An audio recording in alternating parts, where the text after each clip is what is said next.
Kementerian Dalam Negeri menggelar rapat koordinasi strategis guna mempercepat program pembangunan 3 juta rumah, sekaligus melindungi lahan pertanian pangan berkelanjutan. Program pembangunan 3 juta rumah diresmikan melalui penandatanganan surat keputusan bersama atau SKB antara Menteri Dalam Negeri Tito Karnavian dan Menteri Perumahan dan Kawasan Permukiman Marwarar Sirait. Selain program perumahan, Kemendagri juga berfokus pada perlindungan lahan pangan. Hal ini diwujudkan melalui penandatanganan surat edaran bersama atau SEB antara Mendagri dengan Menteri ATR Kepala BPN. Kebijakan ini mengatur pengintegrasian lahan pertanian pangan berkelanjutan ke dalam rencana tata ruang wilayah serta rencana detail tata ruang di tingkat kabupaten dan kota. Kedua aturan baru ini diharapkan dapat menjadi pedoman bagi pemerintah daerah dalam menjaga keseimbangan antara pembangunan infrastruktur dan ketahanan pangan nasional. Yang saya hormati Menteri Perumahan dan Kawasan Permukiman Bapak Marwarar Sirait beserta jajaran yang hadir di ruang rapat Kementerian Dalam Negeri ini, kemudian Menteri Agraria dan Tata Ruang, Kepala Badan Pertanian Nasional Bapak Haji Nusron Wahid serta jajaran, juga Kepala Badan Pusat Statistik Ibu Amalia Anindinggar PhD beserta jajaran, rekan-rekan kepala daerah baik gubernur, bupati, wali kota atau yang mewakili serta segenap jajaran, dan juga rekan-rekan pejabat pimpinan tinggi media kementerian lembaga yang hadir di ruangan ini, Bapak sekalian. Pertama-tama saya mengucapkan terima kasih banyak di sore hari atau malam hari ini, hari Jumat juga, kita masih terus bekerja, dan pada hari ini, sore hari ini ada dua momentum penting, dua penandatanganan, baik itulah keputusan bersama maupun surat edaran bersama. Yang pertama adalah keputusan bersama antara Menteri Perumahan dan Kawasan Permukiman dengan Menteri Dalam Negeri, yang intinya sebenarnya ada dua. Kita tahu bahwa ini mendukung program percepatan pembangunan 3 juta rumah yang merupakan program unggulan Bapak Presiden Prabowo Subianto. Dari awal masa jabatan beliau, kami sudah bekerja dengan cepat dengan Menteri PKP dan saat itu juga dengan Menteri PU. Di antaranya adalah untuk membuat harga perumahan, rumah khususnya, lebih murah untuk masyarakat berpenghasilan rendah, MBR istilahnya. Maka ada beberapa kebijakan yang kita buat bersama 3 menteri, yaitu membebaskan BPHTB, biaya perolehan hak tanah bangunan, yang harusnya itu adalah dibayar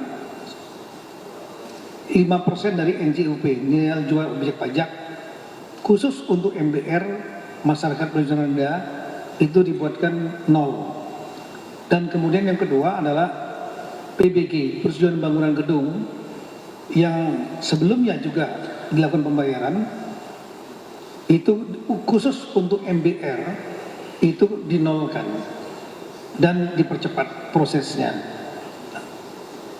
Putusan ini sudah dilaksanakan tanggal 25 November 2024.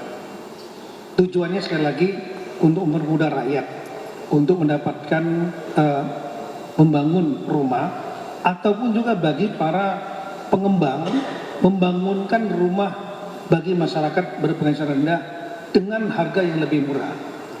Dan bagi daerah jangan khawatir kalau PAD-nya menjadi berkurang. Kenapa? Yang pertama, ada beberapa daerah manfaat bagi daerah. Yang pertama, dari kebijakan ini akan mendorong persoalan perumahan yang dihadapi oleh seluruh kepala daerah, ya, baik yang tidak punya rumah ataupun enggak layak rumahnya, yang menjadi beban tanggung jawab kepala daerah itu menjadi lebih ringan dengan adanya program dari Kementerian PKP dan kementerian lainnya untuk kebijakan Bapak Presiden yang perlu rakyat untuk 3 juta rumah per tahun. Yang kedua adalah rekan-rekan, selain beban yang berkurang pada daerah, rekan-rekan kepala daerah juga ini betul-betul peduli kepada rakyat yang tidak berpenghasilan rendah yang tidak memiliki rumah atau rumah yang tidak layak. Karena akan membangunkan ekosistem pembangunan baik sendiri ataupun oleh pengembang. Nah, yang berikutnya lagi adalah rekan-rekan dari segi benefit. Memang dengan dinolkan pada saat pertama, tapi pada saat berikutnya, maka dengan adanya bangunan berdiri yang semula tanah kosong idle hanya diberikan pajak tanahnya saja, bumi, berikutnya akan ada pajak bumi dan bangunan. Jadi akan diuntungkan pada tahun-tahun berikutnya. Nah, kemudian dengan adanya program ini sudah dilaksanakan, saya terima kasih banyak karena seluruh kepala daerah sudah membuat peraturan kepala daerah untuk MBR, pembebasan BPHTB dan MBG, saya ulangi PBG, dan sudah berjalan. Sudah berjalan, kami mengevaluasi tiap minggu. Banyak daerah yang kita lihat pembangunan rumahnya bergerak, termasuk developer juga bergerak semua untuk membangun rumah bagi masyarakat rendah. Namun pada bulan April 2025, Menteri PKB Pak Farul Said melihat situasi lapangan, berusaha untuk memperluas cakupan masyarakat berpenghasilan rendah. Yang semula pemahaman berdasarkan keputusan 3 Menteri November 2024 ada 2 zona seperti yang ada di slide. Jadi ada zona 1 seperti di sebelah kiri, kemudian ada zona yang kedua untuk Papua dan seluruh Papua Raya. Itu yang belum kawin, tidak kawin 7 juta, ada 8 juta untuk yang sudah menikah, khusus untuk wilayah 1. Dan yang kedua adalah wilayah 2 Papua, definisinya adalah yang belum menikah 7,5 juta, yang sudah menikah 10 juta. Nah, kemudian berdasarkan peraturan Menteri PKP nomor 5 2005 dibuat menjadi 4 zona karena beliau melihat adanya perbedaan yang spesifik di antara daerah itu. Zona 1, 2, 3, 4 sebagaimana di layar, dan angkanya juga, definisi rupiahnya juga dibedakan, dinaikkan seperti di layar. Seperti misalnya zona 1 dari tadinya 7 juta yang belum menikah menjadi 8,5 juta, yang sudah menikah 8 juta menjadi 10 juta. Di zona 4 khusus Jakarta, Bogor, Depok, Tangerang, Bekasi, karena memang tanahnya sulit dan mahal, maka definisi MBR-nya dari 12 untuk yang belum menikah 12 juta, yang sudah menikah 14 juta. Itu masyarakat berpenghasilan rendah, sehingga pembangunan rumahnya BPHTB-nya 0% dan PBG, usul bangun gedungnya, itu menjadi 0% juga, baik untuk orang yang membangun maupun developer pengembang yang membangun untuk MBR. Itulah pada sore hari ini kesepakatan keputusan ini kami buat untuk memperkuat ada landasan hukum bagi rekan-rekan pengembang, bagi masyarakat, bagi daerah untuk tidak ragu-ragu menerapkan tidak memungut BPHTB dan PBG sesuai dengan keputusan yang sudah dibuatkan oleh Menteri PKP. Jadi keputusan inilah dari Kemendagri mendukung definisi masyarakat berpenghasilan rendah yang diperluas tersebut. Nah, kemudian yang kedua adalah pada sore hari ini juga dibuat surat edaran bersama Menteri Dalam Negeri dengan Menteri PKP Bapak Nusron Wahid, yang intinya adalah mengenai masalah menerjemahkan dari Perpres tentang LBS, yaitu lahan baku sawah. Kita tahu bahwa Pak Presiden juga punya program lain, yaitu program swasembada pangan. Dan dari swasembada pangan ini Menteri Pertanian mengharapkan agar lahan-lahan yang sudah ada, lahan di tiap daerah memiliki lahan baku sawah, artinya ditetapkan luasannya oleh Kementerian ATR BPN. Dan kemudian di dalam Perpres tersebut disebutkan bahwa ada 87%, ya maksimal, saya ulangi, minimal 87% itu lahan baku lahan pertanian yang berkelanjutan itu diambil dari 87% lahan baku sawah. Artinya tidak boleh dikonversi. Namun dalam praktek sudah terjadi beberapa daerah yang melakukan konversi. Misalnya di daerah Tangerang, di daerah Bekasi, melakukan konversi menjadi area komersial termasuk perumahan. Nah, ini membuat kegalauan dari rekan-rekan pengembang yang sudah terlanjur membangun perumahan untuk masyarakat, tapi kemudian terkunci pada 87% dari lahan baku sawah LBS. Nah, ini juga membuat dari Kementerian ATR BPN juga mencari solusi bagaimana. Menteri Perumahan juga, Menteri PKP juga mencari solusi bagaimana untuk menghadapi pengembang atau masyarakat yang sudah terlanjur membangun perumahan. Jangan sampai nanti sudah dibangun itu dikonversi menjadi lahan pertanian karena sudah dikunci 87%. Nah, pada surat edaran bersama ini kita tetap mendukung karena inilah perintah Bapak Presiden untuk swasembada pangan. Jadi 87% itu adalah lahan baku sawah. Setiap daerah milik lahan baku sawah yang ditetapkan oleh Menteri ATR BPN. Tapi tidak dikunci pada tingkat kabupaten kota. Dikuncinya pada tingkat provinsi. Jadi satu daerah bisa saja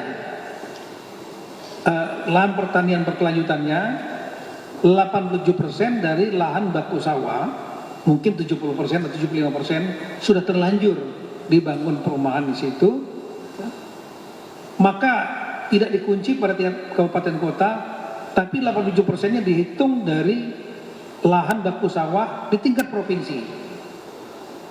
Jadi gubernur yang akan mengkompensasi, mencarikan kompensasi di daerah-daerah yang masih kosong, ya masih banyak lahan yang kosong, dikonversi tidak itu tetap menjadi lahan baku sawah untuk mengkompensasi daerah yang sudah terlanjur, misalnya di Tangerang sudah terlanjur menjadi daerah perumahan, sehingga ada kejelasan bagi pengembang untuk mendapatkan sertifikat. Dan dari Kementerian ATR BPN juga ada kejelasan kepastian bisa untuk membuat sertifikat bagi daerah yang sudah terlanjur memberikan sudah menjadi lahan perumahan oleh pengembang untuk rakyat gitu.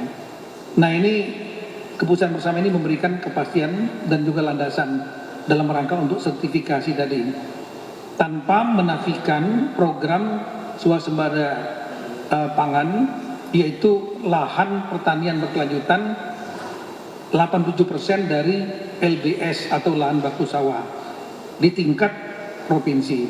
Itulah rekan-rekan. Tapi nanti teknis akan ada follow up dengan aturan yang lain nanti dengan Menteri lengkap Mendagri, Menteri ATR BPN, Menteri Pertanian dan Menteri Perumahan Kawasan Pemukiman. Didukung juga oleh BPS.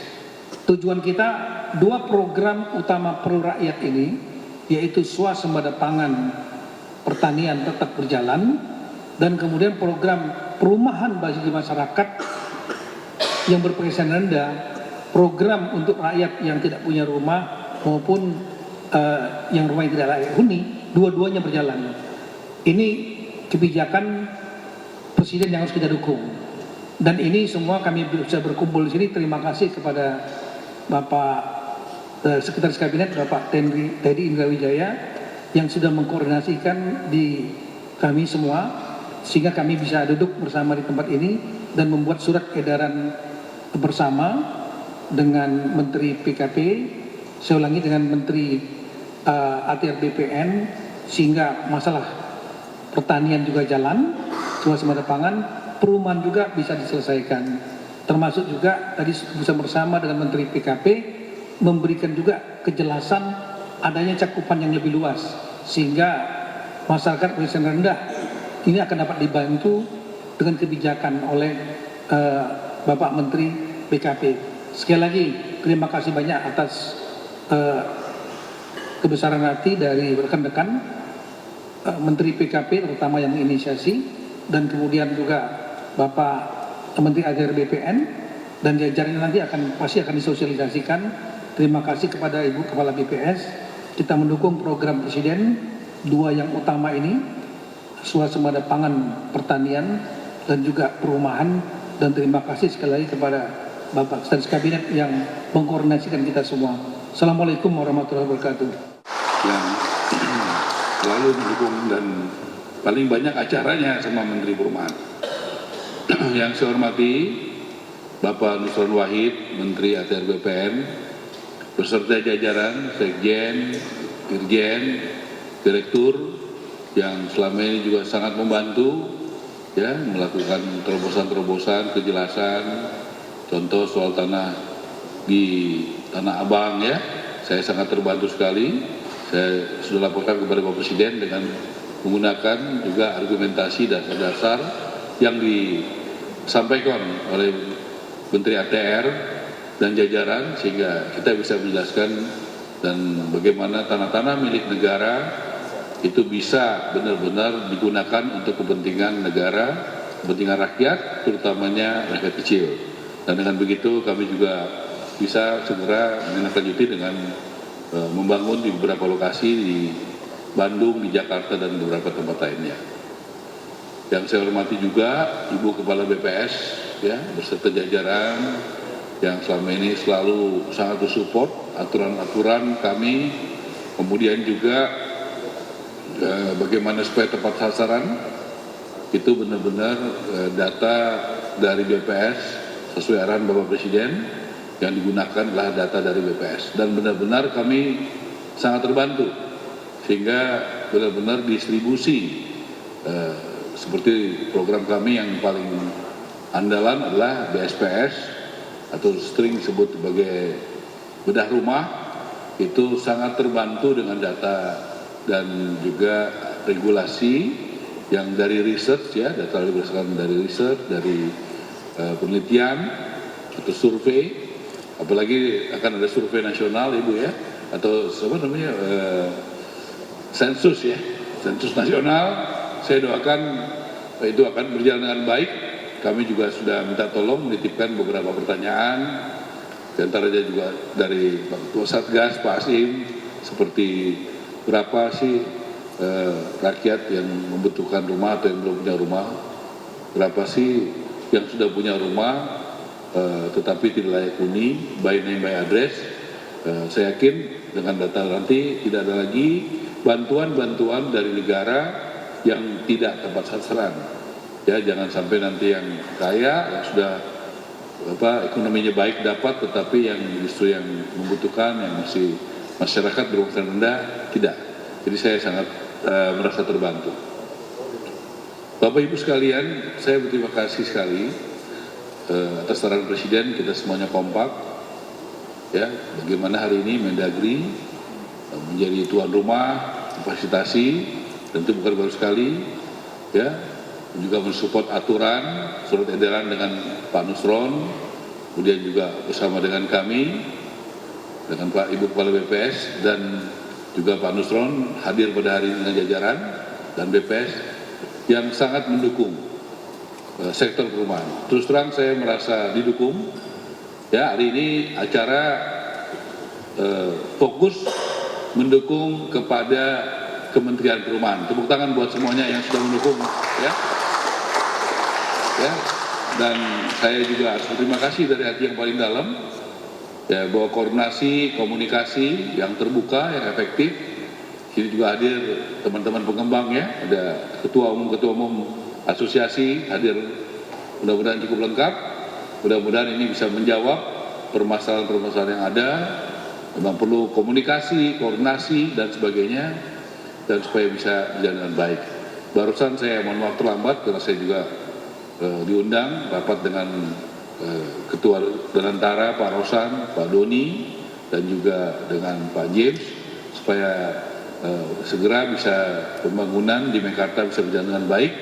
Nanti mohon Pak Nusron supportnya, bantuannya juga, karena banyak juga nanti proses-proses sesuai prioritas Presiden, juga adalah soal perlunya dibangun ada kota satelit yang sudah selesai disurvei oleh tim kami, kemudian juga rumah susun yang juga ada di perkotaan, supaya nanti di perkotaan juga bisa segera dibangun secara masif.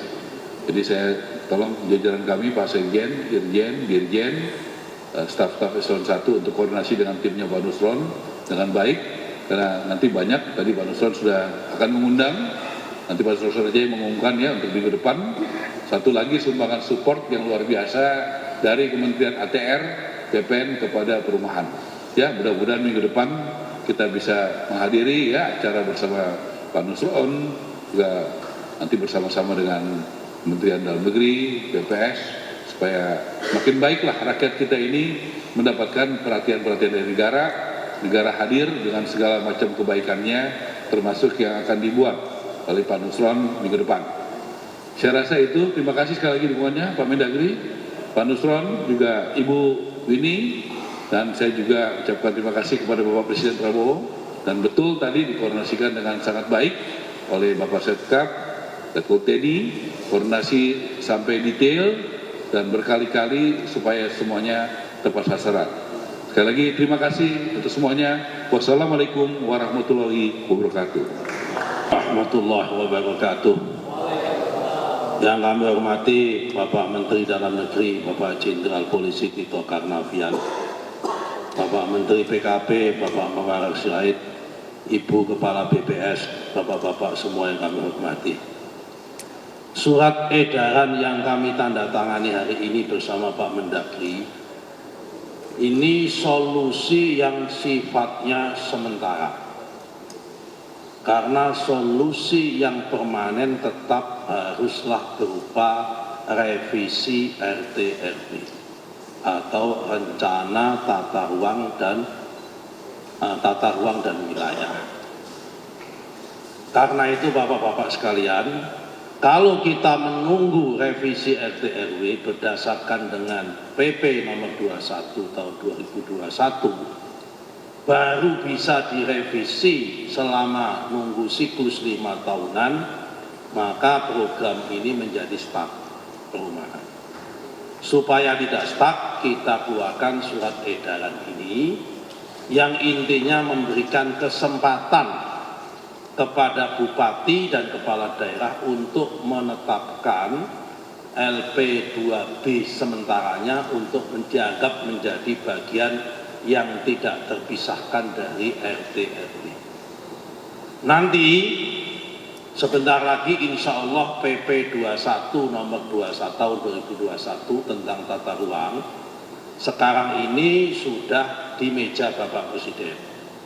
Begitu revisi PP 21 tentang penataan ruang ditandatangani hasil revisinya, maka kita harapkan semua kepala daerah, baik itu provinsi, gubernur, maupun kabupaten kota, untuk segera melakukan perubahan RT/RW, baik RT/RW provinsi maupun RT/RW kabupaten.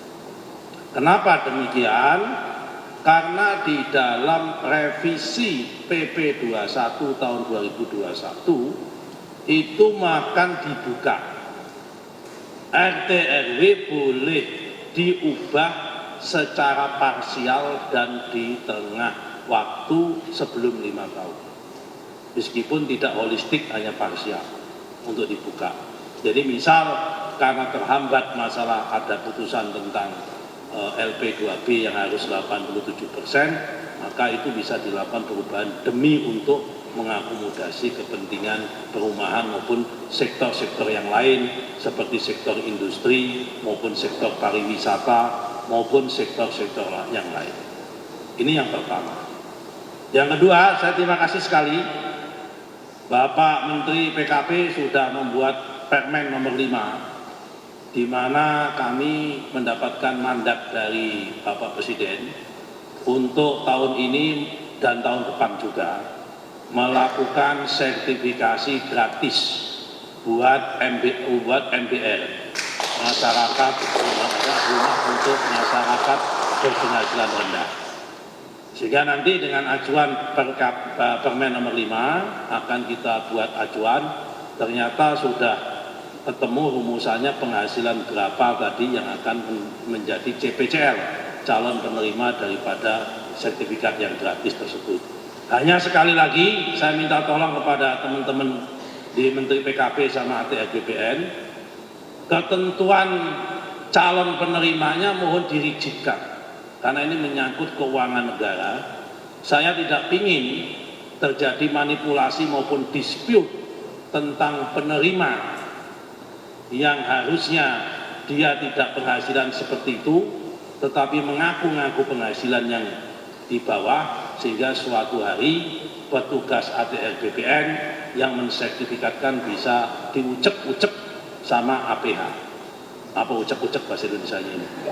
Pokoknya diuber-uber sama APH. Nah karena itu mohon kriterianya serta verifikasinya. Kalau perlu verifikasinya diserahkan sama Kementerian PKP. Kalau perlu. Sehingga mereka yang mendapatkan itu harus mendapatkan surat rekomendasi dari Menteri PKP. Sehingga nanti clear, supaya nggak terjadi dispute di bawah. Sehingga nanti jangan sampai kalau mereka memang sudah mendapatkan surat rekomendasi dari Kementerian PKP, berarti secara persyaratan sudah clean and clear bisa mendapatkan sertifikasi gratis tersebut. Saya kira ini yang bisa kami sampaikan. Terima kasih. Moga-moga. Nah, untuk masalah perumahan yang sertifikasi gratis tadi, yang kriterianya nanti kita akan lakukan kalau bisa sudah mulai berjalan di minggu depan. Ya kan, untuk yang masalah perumahan gratis, sertifikasi gratis untuk MBR, tetapi dengan catatan, berarti selama seminggu ke depan ini, tim KPKP sama tim ATR BPN harus sudah membuat kriteria tentang calon penerima dan dokumen-dokumen apa pendukung yang harus jelas, supaya nanti nggak terjadi dispute. Jangan buat hal-hal yang sifatnya multitafsir, yang itu nanti membuat teman-teman APH bisa masuk. Harus jelas, tegas, tidak ada tafsir di dalam peraturan dan ketentuan yang ada di situ. Sekian, terima kasih. Assalamualaikum warahmatullahi wabarakatuh. Menteri PKP Pak Marzuki Wahid, selain masalah perluasan masyarakat berpenghasilan rendah, definisi MBR juga adalah tentang masalah penggunaan domisili, masalah penyelesaian masalah domisili. Karena ada beberapa daerah, misalnya Jakarta, itu masyarakat sulit untuk mencari berpenghasilan rendah untuk mencari rumah atau membeli rumah di Jakarta, tentu mahal sekali harganya. Oleh karena itu mereka mencari rumah di pinggiran Jakarta seperti di Bekasi, di Tangerang, di Depok dan lain-lain. Nah, daerah ada yang tidak mau melayani untuk pembebasan PBG dan BPATB dengan alasan bukan warga setempat. Nah, di dalam keputusan bersama ini kami menyampaikan itulah situasi lapangannya. Tujuannya lah mempermudah masyarakat berpenghasilan rendah dimanapun dia berada, dia bisa mendapatkan juga kemudahan dalam bentuk tadi pembebasan PBG, persetujuan bangunan gedung, dan BPATB 5% dari NJOP tanpa harus dia menggunakan KTP setempat, domisili setempat. Jadi yang kerja di Jakarta, mereka ingin beli rumah di Bekasi, kemudian di Tangerang misalnya, mereka tetap bisa menggunakan KTP mereka, tapi mendapatkan kemudahan PBG, BPATB, masuk kriteria berpenghasilan rendah, maka tidak dipungut. Nah ini juga memang mungkin PAD, ini akan membantu masyarakat, ini faktanya begitu, mahal Jakarta. Ini selesai, dan kemudian bagi rekan-rekan dengan adanya pesan bersama ini menjadi dasar hukum bagi para kepala daerah di daerah-daerah yang tadi bukan berdomisili untuk memberikan pembebasan, tapi bisa mendapatkan manfaat, yaitu iklim pembangunan perumahan itu akan timbul dan muncul, akan ramai, dan ini akan memberikan keuntungan. Kenapa? Karena daerah nanti akan mendapatkan ekonomi akan berjalan, adanya masyarakat, ada perumahan di daerah situ, dan juga sekaligus juga masyarakat yang ada di, saya ulangi, PBG, pembebasan PBG dan PBRTB tanpa domisili ini juga akan membuat iklim ekosistem membangun perumahan juga akan bergerak, yang akan menguntungkan para pengusaha bangunan, toko-toko bangunan, warung-warung, semua akan bergerak. Terima kasih. Bapak Warahmatullahi wabarakatuh. Yang saya hormati Bapak Menteri Dalam Negeri RI, Bapak Profesor Muhammad Tito Karnavian PhD, Bapak Menteri Perumahan dan Kawasan Permukiman, Bapak Marwar Sirait, dan juga Bapak Menteri Agraria dan Tata Ruang, Kepala Badan Pertanahan Nasional, Bapak Nusron Wahid, serta seluruh jajaran pimpinan tinggi Madya dan pimpinan tinggi Pratama yang hadir dalam acara hari ini, serta seluruh Bapak Ibu yang hadir bersama dalam pertemuan ini, yang hadir secara online.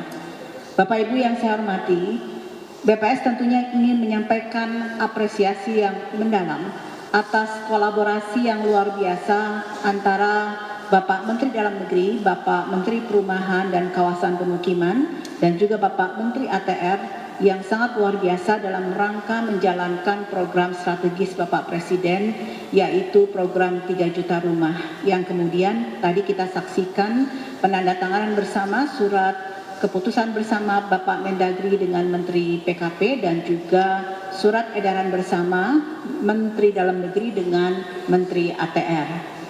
Bapak Ibu yang saya hormati, Bapak Menteri, tentunya dalam kolaborasi ini BPS berkomitmen dan siap mendukung penuh pelaksanaan program 3 juta rumah melalui penyediaan data statistik yang akurat, mutakhir, dan terpercaya. Berbagai informasi mengenai backlog perumahan, kondisi kelayakan hunian, perkembangan demografi, karakteristik rumah tangga, bahkan titik-titik kantong kemiskinan dan juga ketimpangan ini kami selalu menyampaikan kepada Bapak Menteri Perumahan untuk dijadikan sebagai landasan dalam penentuan kebijakan perumahan.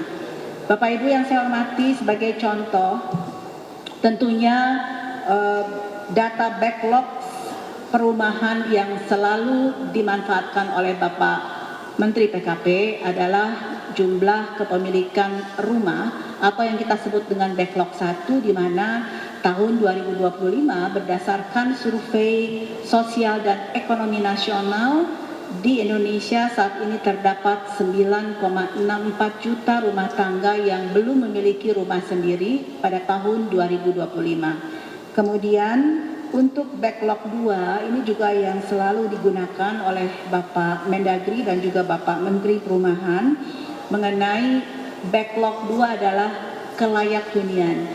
Berdasarkan Susenas 2025, di Indonesia terdapat 18,8 juta rumah tangga yang rumahnya milik sendiri tetapi tidak layak huni. Paling banyak di Jawa Barat, kemudian Jawa Tengah, dan juga Jawa Barat, Jawa Timur, Jawa Tengah, kemudian Banten, dan yang kelima terbesar adalah DKI Jakarta, di mana di DKI Jakarta saja ada 824.000 rumah tangga yang rumahnya tidak layak huni. Bapak Ibu yang saya hormati, selain itu kami juga terus mendukung program 3 juta rumah ini. Salah satunya adalah kami melakukan kajian mengenai pentingnya pembaharuan dari kriteria masyarakat berpenghasilan rendah. Nah, waktu itu yang tadi sudah disampaikan oleh Bapak Mendagri, kami menelaah atas permintaan Bapak Menteri Perumahan, di mana ternyata kriteria MBR yang ditetapkan pada saat lalu itu berdasarkan hasil kajian kami perlu direvisi karena tidak sesuai dengan kondisi dan perkembangan harga maupun kondisi masyarakat, pendapatan masyarakat terkini. Ini yang dulu, yang sebelumnya, kemudian kami melakukan kajian dan kemudian kami memberikan usulan kepada Bapak Menteri Perumahan untuk memperlebar kriteria MBR, tetap batas atas desil 8 tetapi batas atasnya dinaikkan dan juga dilakukan penambahan zona. Terdapat perbedaan di antara zona-zona tersebut karena setiap wilayah ini ternyata memang memiliki standar hidup yang berbeda-beda. Oleh sebab itu, dengan melebarkan zona dari 2 menjadi 4 dan juga menaikkan batas atas MDR ataupun merevisi kriteria MDR dengan nilai yang lebih tinggi, ini meningkatkan akses masyarakat terhadap subsidi rumah. Yang kemudian Bapak Menteri Perumahan menetapkan yang melalui Permen PKP nomor 5 tahun 2025. Terakhir Bapak dan Ibu, untuk bedah rumah rakyat ataupun program BSPS, kami juga fully support terhadap kebijakan Bapak Menteri Perumahan dan Pak Mendagri, dan tentunya Pak Menteri Perumahan selalu mengedepankan pemanfaatan data statistik. Misalnya contohnya adalah untuk menegakkan aspek berkeadilan, beliau menggunakan data jumlah penduduk miskin dan juga persentase kemiskinan termasuk rasio Gini dan indeks kedalaman kemiskinan. Demikian tentunya sekali lagi saya ingin menyampaikan apresiasi yang luar biasa karena inilah dengan data-data statistik inilah Bapak Menteri Perumahan dan juga Pak Mendagri serta Pak Menteri ATR dapat terus menghasilkan kebijakan yang lebih tepat sasaran. Terima kasih. Assalamualaikum warahmatullahi wabarakatuh. Sensus ekonomi 2006 ini sudah mulai bergerak dan saya sudah menyampaikan kepada seluruh gubernur, bupati, wali kota bahwa manfaat dari sensus ekonomi ini sangat-sangat luar biasa karena bisa mengupdate situasi ekonomi daerah, seluruh daerah masing-masing, dan kemudian dapat digunakan nantinya bukan hanya pemerintah pusat, Pemda akan bisa memanfaatkan untuk membuat kebijakan tentang keadaan ekonomi daerah masing-masing daripada membuat sensus sendiri. Kalau sensus sendiri menggunakan APBD sudah mahal biayanya, kemudian juga nanti belum tentu akurat dan juga mencari orang yang juga nggak gampang. Jadi BPS bekerja, ya daerah istilahnya kita bisa mendompleng dapat keuntungan, bisa mendapatkan data tiap-tiap daerah. Makasih. Mohon dukungannya.